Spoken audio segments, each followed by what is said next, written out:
आज आपण सर्वजण एवढ्या मोठ्या संख्येने इथं कशासाठी आलोत? सोन्यासारख्या माणसांबद्दल एक बेंटेक्सचा कार्यकर्ता ज्या लेवलला जाऊन बोलतो त्याचा निषेध करण्यासाठी आपण सर्वजण इथं आलेलो आहोत। पण एक गोष्ट तुम्ही सर्वांनी समजून घेतली पाहिजे की हा लढा फक्त एका वक्तव्याचा नाहीये, हा लढा विचाराचा आहे। या महाराष्ट्रामध्ये आपल्या आधीच्या पिढीने आणि आपण सर्वांनी एक सुसंस्कृत राजकारण हे बघितलेलं आहे। याच ठिकाणी याच्या आधी अनेक सभा आपण सर्वांनी बघितल्या असतील।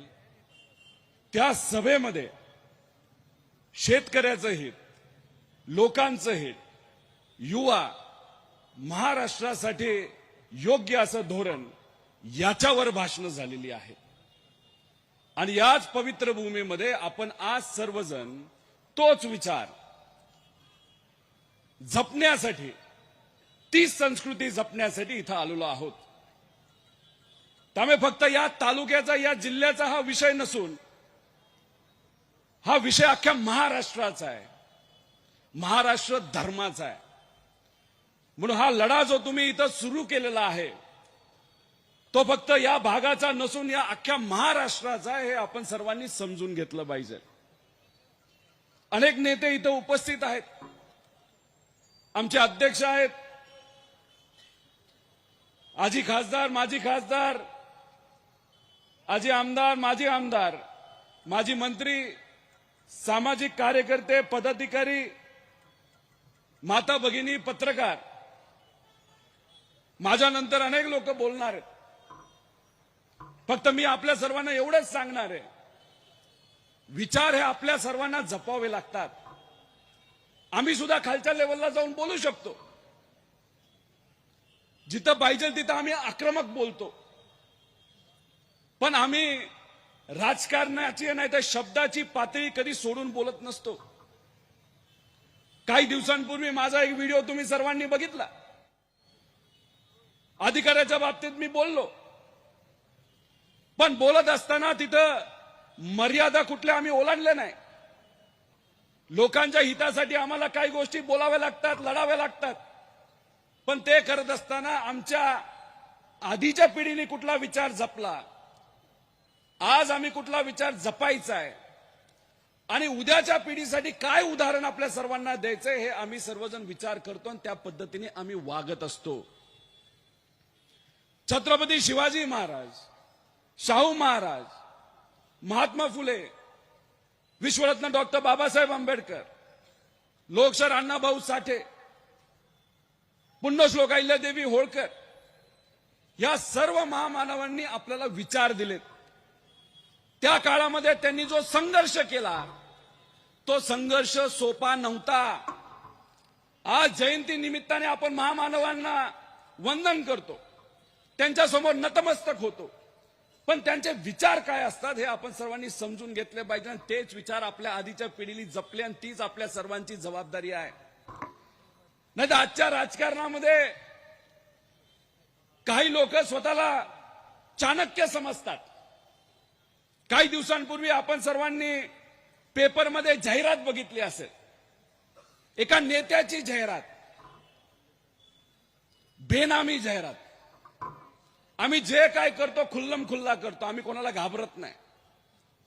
आमच्या पाठीमागे नाव आहे, आमच्या बरोबर लोक आहेत, आम्ही नाही कोणाला घाबरत।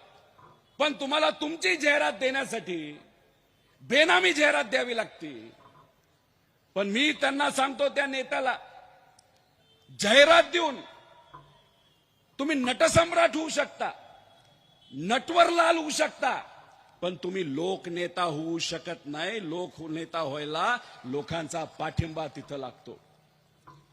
हे सर्व जे मोठे नेते होऊन गेले, हे सर्व लोकनेता होते, त्यांनी लोकांच्या हितासाठी कार्य केलं, त्याच्यासाठी संघर्ष केला आणि तो संघर्ष लोकांना घेऊन त्यांनी केला. म्हणून हे जे काही वक्तव्य केले जातात त्याचा निषेध खऱ्या अर्थाने आपण सर्वांनी केलाच पाहिजे.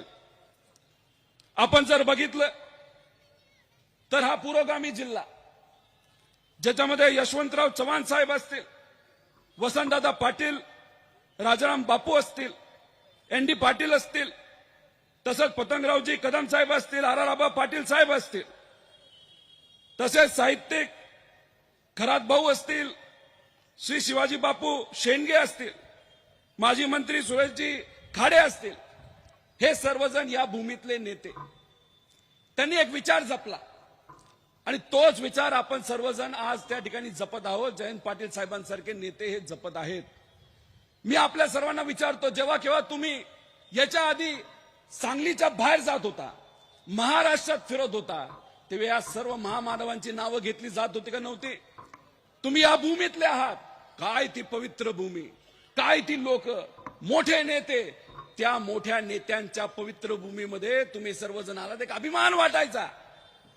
पण हे बेंटेक्सचं सोनं खालच्या लेवलला जाऊन बोलतात.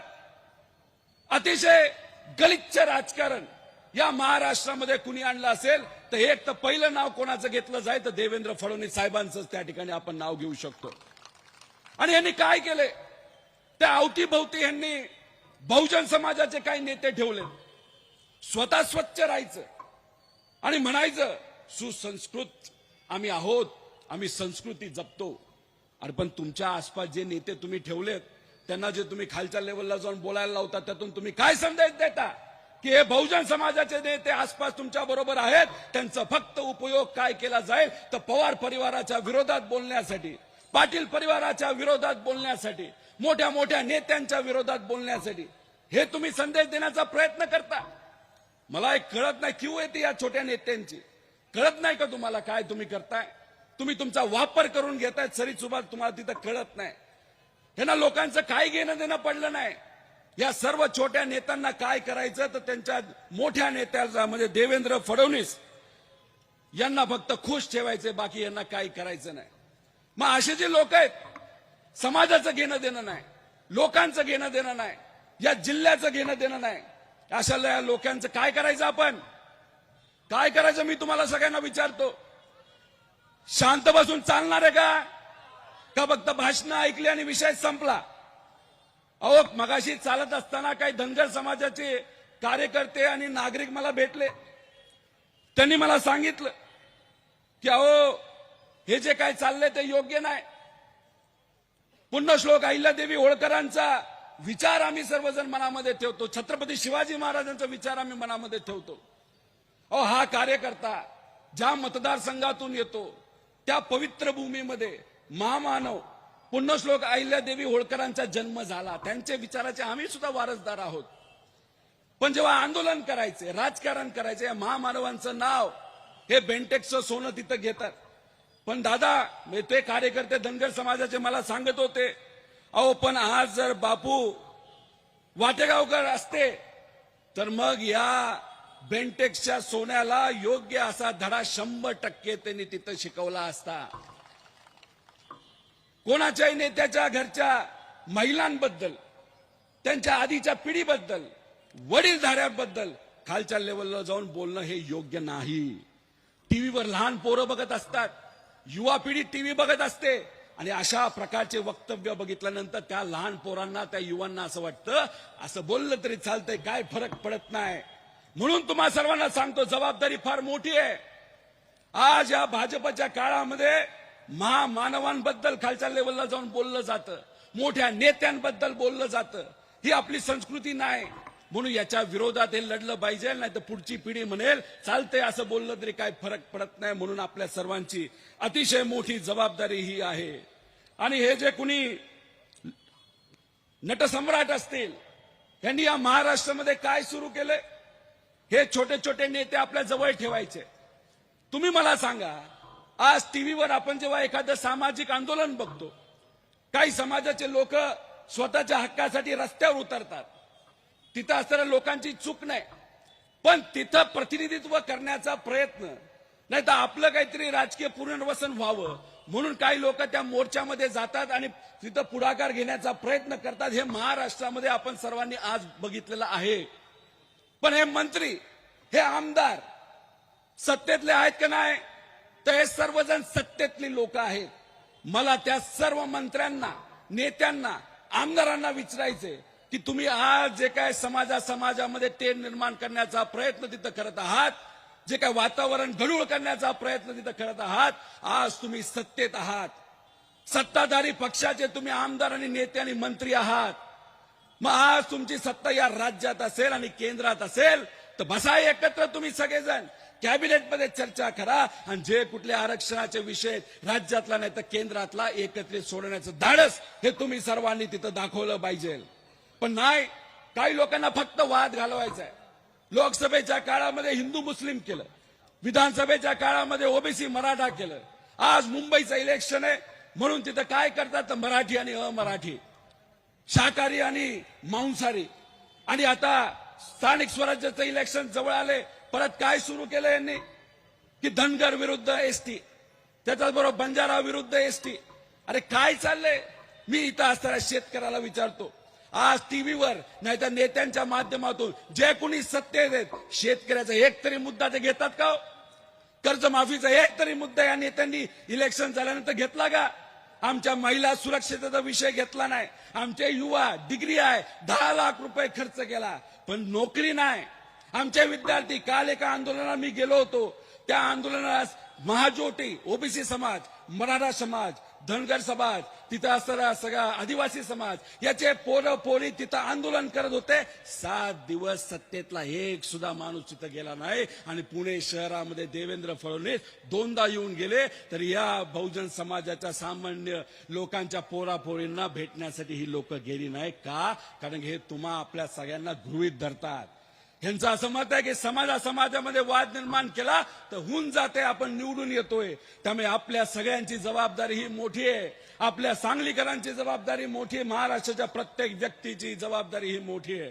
त्यामुळे आम्ही सर्वजण जयंत पाटील साहेबांच्या पाठीमागे भक्कमपणे उभा राहण्यासाठी इथं आलोय आणि एक संदेश तिथं देणार आहोत. आम्ही पुरोगामी महाराष्ट्रातले कार्यकर्ते आहोत. आम्ही छत्रपती शिवाजी महाराज आणि सर्व महामानवांचे विचाराचे वारसदार आहोत आणि तो वारसा आणि तो विचार जपण्याची जबाबदारी आहे. आमच्या ईडीची कारवाई करा, नाही तर जे करायचं करा, आम्ही घाबरत नाही. कारण महाराष्ट्राचा मराठी माणूस हा कोणासमोर झुकत नाही हे अनेक लोकांनी दाखवून दिले आणि आम्ही सुद्धा त्याच विचाराचे लोक आहोत. त्यामुळे लढायचं ना? भुका लागल्यात काय? नक्की का?